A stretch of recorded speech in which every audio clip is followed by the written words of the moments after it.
우리 청년들과 학생들과 이 단기 선교를 갈 때마다 제 안에 드는 감정 중에 하나가 명성교회 담임 목사인 게 참 자랑스럽다 하는 생각을 할 때가 많습니다. 청년들과 짧게는 일주일, 길게는 열흘씩 학생들과 같이 선교를 하다 보면 사실 아이들의 모습을 다 볼 수 있잖아요, 그렇죠? 그런데 우리 아이들이 참 훈련이 잘 되어서 준비도 잘하고 또 현지에 가서 그 아이들에게 어려운 상황 속에서 언어도 통하지 않지만 어쨌든 뭔가를 해보려고 하고 하는 그 모습을 볼 때 참 많은 은혜를 받습니다. 여기서 선교를 잘한다고 하는 것은 사역을 잘한다고 하는 의미도 있습니다만은 사실 청년 공동체가 또 우리 학생들이 연약한 지체를 품고 끝까지 함께하는 모습 속에서 많은 도전과 은혜를 받습니다. 우리가 선교 간다 그러면 믿음 좋고 뜨거운 사람들만 가는 게 아니잖아요, 그렇죠? 믿음의 확신도 없고 신체적으로 또 심리적으로 연약한 지체들도 간단 말입니다. 그런데 선교를 가면 모든 청년들이 그런 사람들을 끌어안고 책임지고 또 끝까지 함께하는 모습 속에서 많은 은혜를 받습니다. 기다려주고 때로 격려해주고 조용히 데려가서 같이 상담도 해주고 청년들과 학생들이 이렇게 해마다 이맘때쯤 선교를 가는데 이걸 가기 위해서 한 4개월 정도부터 준비를 합니다. 기도 모임을 하고 가서 어떤 사역을 할 것인가 준비에 들어갑니다.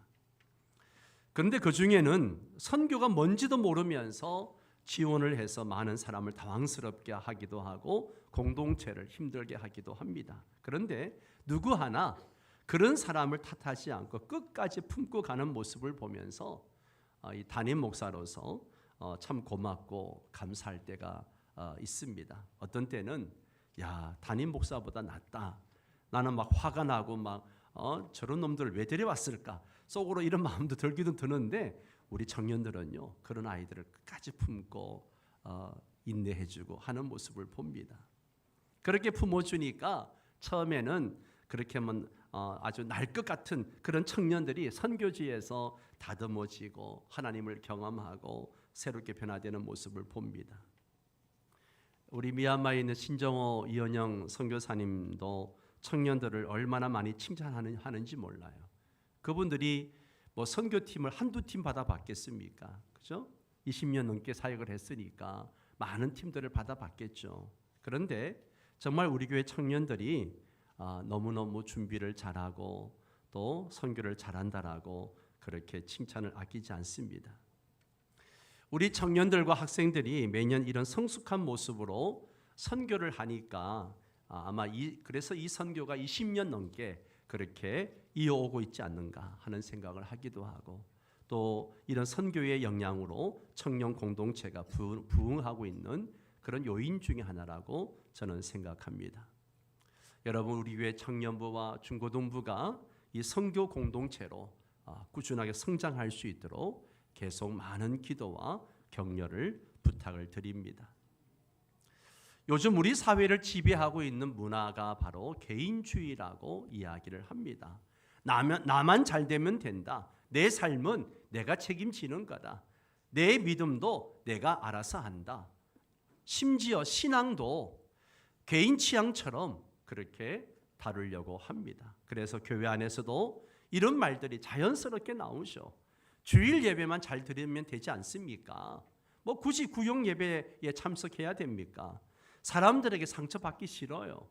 저는 그냥 조용히 교회만 왔다 갔다 할래요. 그렇게 말합니다. 그런데 성경은 단 한 번도 신앙을 혼자 하는 것으로 말씀하지 않으셨습니다. 오히려 성경은 신앙을 이렇게 가르칩니다.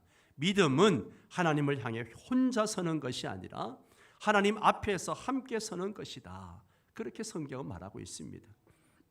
오늘 본문은 신앙이 흔들리는 시대에 성도들에게 주시는 하나님의 처방입니다. 핵심은 이 한 문장으로 요약이 됩니다. 신앙은 혼자 붙들 수 없다. 그러나 함께 붙들면 어떻게 한다고요? 끝까지 간다. 예. 원래 우리 교회가 세운 목표 중에 하나가 바로 구역 예배 부흥입니다. 이 목표는 그냥 행사 하나 늘리자 이런 뜻이 아닙니다. 하나님이 정한 방식으로 신앙을 지키고 교회를 세우고 성도를 살리자고 하는 결단이기도 합니다. 오늘 본문이 굉장히 중요한데요. 히브리서를 잠깐 이렇게 넓게 보면 이 10장 19절부터 큰 전환점이 시작이 되어지는 거예요. 1절에서 18절까지를 보면 예수 그리스도의 그 완전한 제사, 단번에 드리신 속죄에 대해서 이야기를 합니다. 그리고 19절 이후부터는 그 구원의 은혜를 받은 성도들에게 주시는 삶의 권면들이 나오고 있어요. 특히 19절에서 22절은 이렇게 말합니다. 우리는 예수의 피로 담대히 성소에 들어갈 길을 얻었다. 그러니 참 마음과 온전한 믿음으로 하나님께 나아가자. 그렇게 이야기합니다. 그리고 난 다음에 바로 23절에서 25절까지 하나님께 나아가는 사람들이 어떠한 모습으로 살아야 하는지, 또 공동체는 어떻게 이루어져야 하는지 그 결론을 내주고 있는 것이죠. 그래서 오늘 여기 우리 본문에서 반복되는 세 가지 동사가 나오는데요. 23절에 뭐예요? 굳게 잡고, 소망을 움직이지 않게 굳게 잡는 거예요. 그리고 두 번째 뭐예요? 서로 돌아보고 사랑과 성행을 격려해야 된다. 세 번째 동사가 뭐예요? 모이기를 힘쓰라. 예, 그날이 가까울수록 모이기를 힘쓰라. 예, 이 세 동사는 단순한 권면이 아니라 구원의 은혜를 받은 자들의 필연적인 열매라고 하는 것이죠. 그래서 오늘 이 세 가지 동사를 좀 살펴보려고 합니다. 첫 번째는 뭐예요? 굳게 잡으라. 굳게 잡으라. 자, 우리 23절을 한 번 더 읽도록 하겠습니다. 약속하신 이는 미쁘시니 우리가 믿는 도리의 소망을 움직이지 말며 굳게 잡고. 자, 여기 소망이란 단어가 나옵니다. 예, 소망을 굳게 잡으라. 예, 이 소망은 긍정적으로 생각해라 이런 어떤 심리적 낙관을 의미하는 게 아니에요. 성경의 소망이 뭐냐? 성경에서 말하는 소망은 하나님의 약속 위에 서는 확신을 소망이라고 얘기합니다. 성경에서 말하는 소망이 뭐라고요? 하나님의 약속 위에 서는 확신. 예. 그래서 히브리 기자는 말합니다. 우리의 소망이 튼튼해서가 아니라 약속하신 이가 뭐예요? 미쁘시니까. 약속하신 이는 미쁘시다는 게 뭐예요? 신뢰할 만하다, 믿을 만하다 이런 뜻이잖아요. 예. 약속하신 분이 미쁘시기 때문에 우리는 소망을 굳게 잡을 수 있다라고 하는 거죠. 여러분, 신앙의 근거는요, 나의 결심이 아니에요. 나의 어떤 결단이 아니에요. 하나님의 신실하심입니다. 예, 아멘. 예, 그런데 하나님이 신실하심에도 불구하고 성도가 흔들려요, 안 흔들려요? 흔들려요. 우리는 늘 흔들리며 삽니다. 예? 오늘 예배 드릴 때 막 은혜 충만하고 아멘 아멘 하고 나서는데 또 삶의 자리로 가며 흔들려요. 왜 그렇습니까? 죄의 유혹이 나를 흔들기도 하고, 현실의 고난이 나의 마음을 무너뜨리기도 하고, 외로움이 의지를 끊기도 하고, 또 반복되는 실패가 좌절하게 만듭니다. 그래서 신앙은 한번 붙잡으면 끝이 아니라 어떻게 해요? 매일매일 붙잡아야 하는 싸움이에요. 예. 여러분, 우리의 신앙이 한번 붙잡으면 끝나면 얼마나 좋습니까? 한 번 은혜 받고 은혜 한 번 받고 그냥 죽을 때까지 쭉 가면 얼마나 좋습니까? 근데 그게 돼요, 안 돼요? 안 돼요. 손바닥 뒤집듯이 맨날 뒤집히는 게 우리의 신앙이잖아요. 예. 그래서 이 신앙은 우리가 매일 붙잡아야 하는 싸움이에요. 예. 여기서 놀라운 것은요, 이 주어가 나가 아니라 뭐예요? 우리라는 점이에요. 신앙은 개인으로 시작되어지지만 하나님은 우리를 홀로 선 신자로 남겨두지 않았습니다. 하나님 우리를 함께 붙드는 성도로 부르십니다. 그래서 내가 약할 때 누군가가 붙잡아주고, 내가 넘어질 때 누군가가 일으켜주고, 내가 막 흔들릴 때 말씀으로 세워주도록 붙잡아 주어야 합니다. 그래서 여러분, 구역 예배는 단순한 친목 모임이 아니에요. 소망을 붙드는 자리입니다. 아멘. 구역 예배는 내가 누구에게 기대는 자리이기도 하지만 또 누군가를 붙들어 줘야 하는 자리이기도 합니다. 두 번째는요, 서로 돌아보라. 서로 돌아보라. 자, 24절을 또 한번 읽습니다. 서로 돌아보아 사랑과 선행을 격려하며.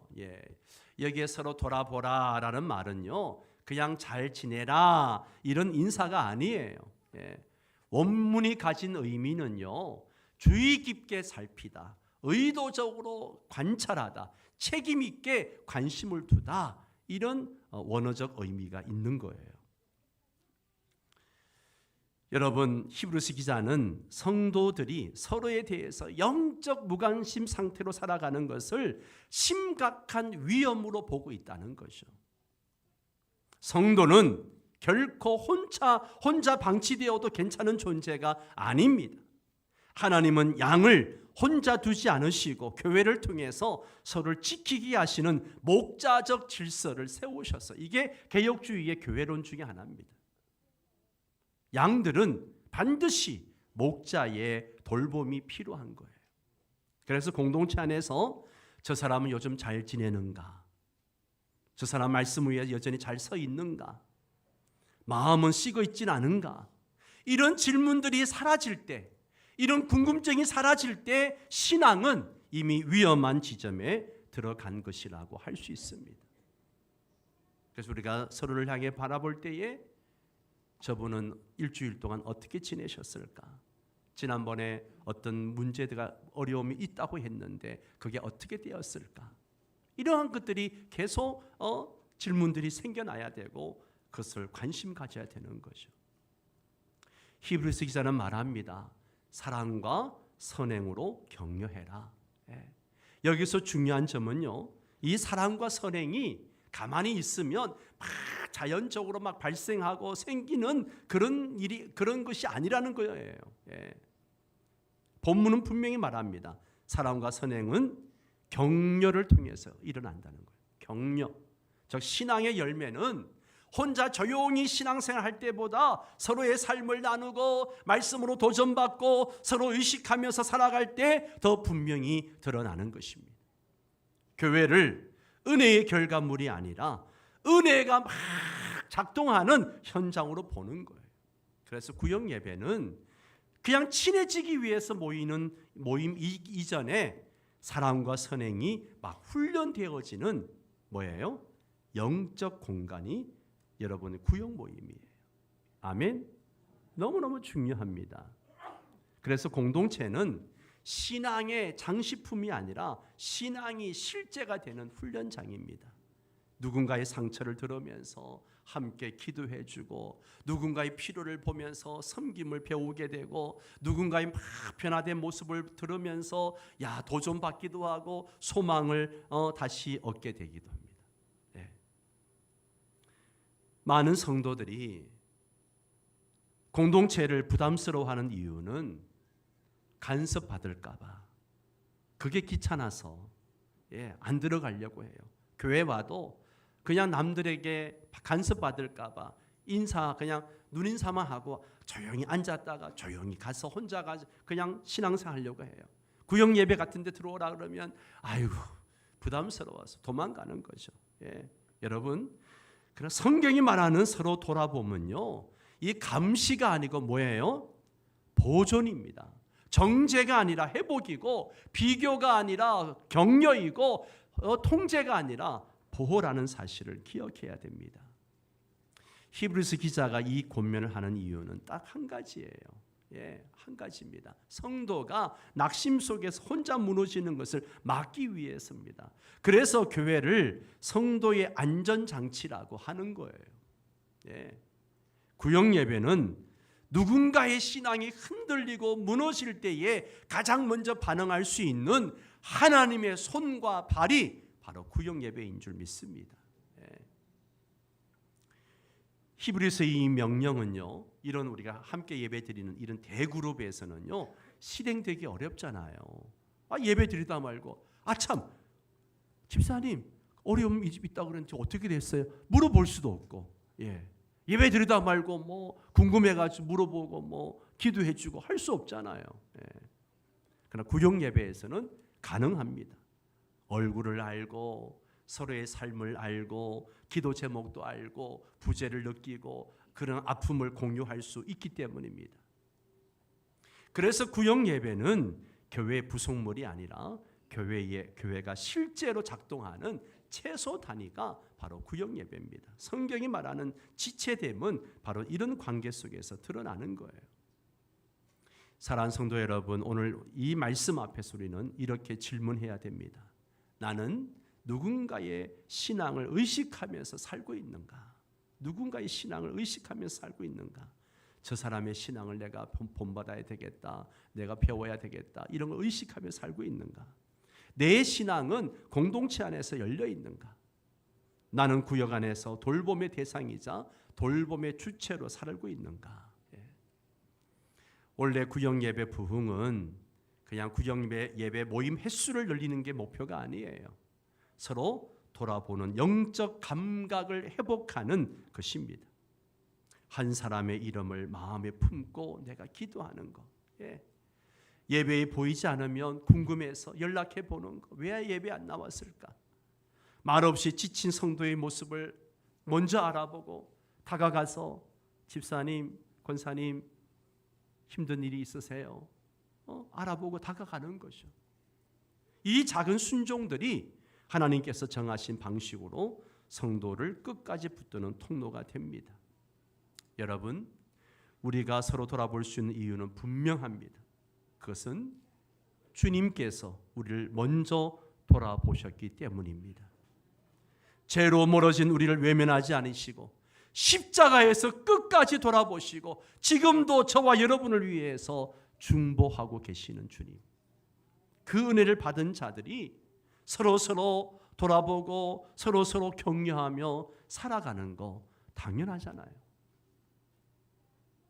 그래서 서로 돌아보라는 명령은 부담이 아니라 복음의 필연적인 열매입니다. 신앙은 관계 안에서 자랍니다.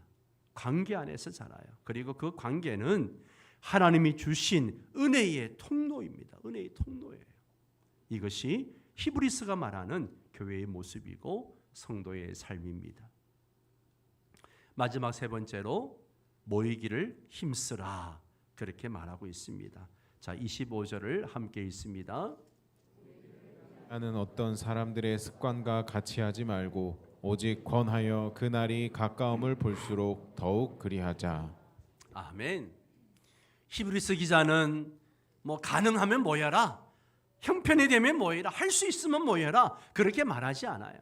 그는 분명히 말합니다. 모이기를 힘쓰라. 이 말씀은 부담을 주기 위한 명령이 아니라 성도를 살리기 위한 하나님의 보호 장치입니다. 성경 전체를 보면 하나님은 언제나 사람을 모으시는 분이세요. 언제나 사람을 모으십니다. 이스라엘을 불러서 회중으로 세우셨고 광야에서도 회막을 중심으로 모이게 하셨고 예수님은 제자들을 한 사람씩 부르시되 홀로 두지 않고 함께 살게 하셨습니다. 초대교회도 날마다 함께 모여 말씀과 기도에 힘썼던 것을 보게 됩니다. 왜 하나님은 이렇게 모임을 중요하게 여기실까요? 사람은 혼자서는 신앙을 유지하기 어렵기 때문에 그렇습니다. 여러분, 우리가 장작을 이렇게 떼봐서 알잖아요. 군불을 떼봐서 알잖아요. 나무 하나를 놓고 불을 떼면 어때요? 잘 안 타요. 이걸 여러 개를 같이 놓고 불을 떼면 서로 이 불을 붙여가지고 얼마나 잘 탑니까? 그 잘 타던 장작도 하나를 딱 끄집어내 놓으면 어떻게 돼요? 금방 꺼져버려요. 금방 꺼져버립니다. 여러분, 신앙은 혼자 유지하기 어렵기 때문에 모이라고 한 거예요. 믿음은 머리로만 지키는 것이 아니라 삶 속에서 살아 움직여야 하는데 그 과정에서 우리는 반드시 지치고 흔들리게 되어 있습니다. 그래서 하나님은 우리에게 혼자 버티라고 하지 않으시고 함께 버티라고 부르신 겁니다. 히브리서 기자는 모임을 떠나는 현상을 한두 번 빠지는 일로 보지 않았어요. 어떤 단어를 쓰고 있습니까? 습관이라고 말합니다. 습관. 습관이 뭡니까? 처음에는 그냥 사정 때문에 어쩔 수 없이 빠집니다. 그렇죠? 어쩔 수 없이 빠져요. 그런데 그게 이제 계속 반복되어지는 거죠. 반복되어져요. 그 다음부터는 또 반복되어져요. 아유, 지난번에 못 갔는데 또 못 가는 거죠. 굳이 가지 않아도 될 것 같고 어느 순간 모이지 않는 것이 편해집니다. 요즘 특히 또 굳이 교회 안 가도 혼자 그냥 유튜브 틀어놓고 영상 틀어놓고 그냥 예배인지 그냥 자기 하고 싶은 건지 어쨌든 마음의 위안 삼고 그러려고 영상은 틀어놔요. 예. 소리만 들어요. 듣는 것도 아니죠. 딴짓하고 있으니까. 예. 그러면서 마음의 위안을 삼는 거죠. 예. 그러나 성경은 그렇게 말하지 않습니다. 신앙은요 이렇게 식어가는 거예요. 예. 이게 습관이 되면 신앙이 식어가는 거예요. 예배의 감격이 약해지고 말씀을 스스로 적용하기 어려워지고 기도는 점점 형식이 되어지고 결국 신앙은 혼자 버티는 일이 됩니다. 제가 방금 영상 예배 드리는 것에 대해 이야기했는데 갑자기 지금 영상 예배 어쩔 수 없이 영상 예배 들으시는 분들이 계시는데 제 말을 오해하지 않기를 바랍니다. 매주마다 저희들 교회 영상 한 20-30명이 예배를 드리고 계세요. 예, 그분들을 제가 폄하하기 위해서 한 말씀이 아니에요. 오해하지 않기를 바랍니다. 문제는 신앙은 혼자 오래 버틸 수 없다는 데 있습니다. 가능하면 영상 예배 들으신 분들 현장에 나오시기 바랍니다. 그래서 성경은 미리 경고하는 거예요. 뭐라고 경고합니까? 모이기를 피하는 어떤 사람들의 습관과 같이 하지 말라. 다시 한번 읽습니다. 시작. 어떤 사람들의 습관과 같이 하지 말라. 아멘. 여러분 이거는 정죄가 아니라 넘어지기 전에 붙잡아 주시는 하나님의 예비적 경고입니다. 예. 본문은 말합니다. 모이기를 힘쓰라. 모임은 자동으로 이루어지는 게 아니에요. 시간이 남아서 모이는 게 아니고 여유가 있어서 모이는 것도 아니에요. 모임은 의지를 가지고 지켜야 하는 자리가 모임이에요. 이 예배 자리는 의지를 가지고 지켜야 하는 자리이고 여러분의 구역 예배는 여러분의 의지를 가지고 지켜야 하는 자리입니다. 바쁜 일정 속에서 시간을 내야 되고 내 몸이 비록 피곤한다 할지라도 발걸음을 옮겨야 되고 마음이 내키지 않을 때도 결단이 필요한 거예요. 힘쓰지 않으면 어떤 일도 이루어지지 않아요. 힘쓰지 않으면 예배도 할 수 없고 힘쓰지 않으면 기도도 할 수 없고 힘쓰지 않으면 성경도 읽을 수 없어요. 여러분 내가 힘쓰지 않는데 자동으로 성경이 읽어지고 기도가 나오고 예배가 됩니까? 안 돼요. 안 돼요. 예, 절대 안 됩니다. 예.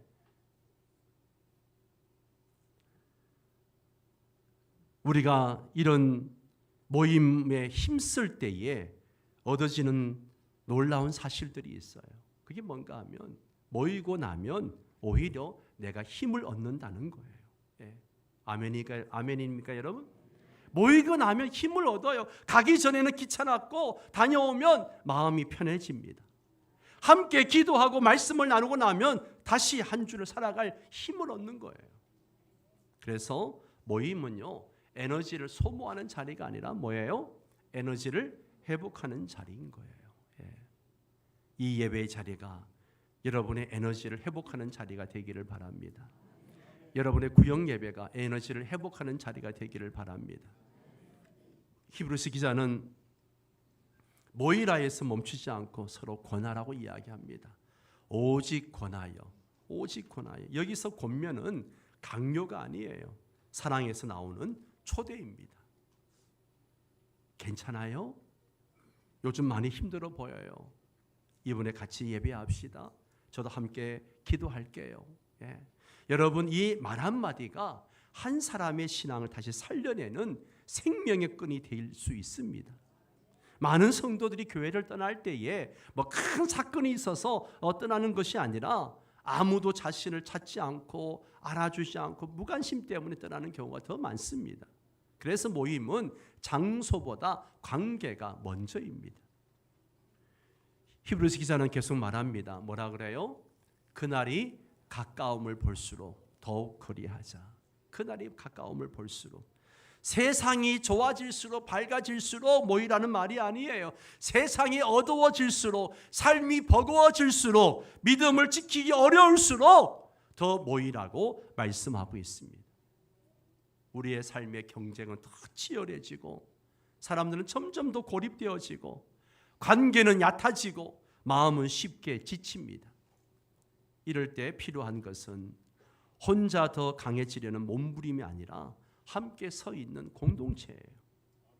구역 예배는 이 시대를 살아내는 성도들에게 주신 하나님의 현실적인 도움이라는 것이죠.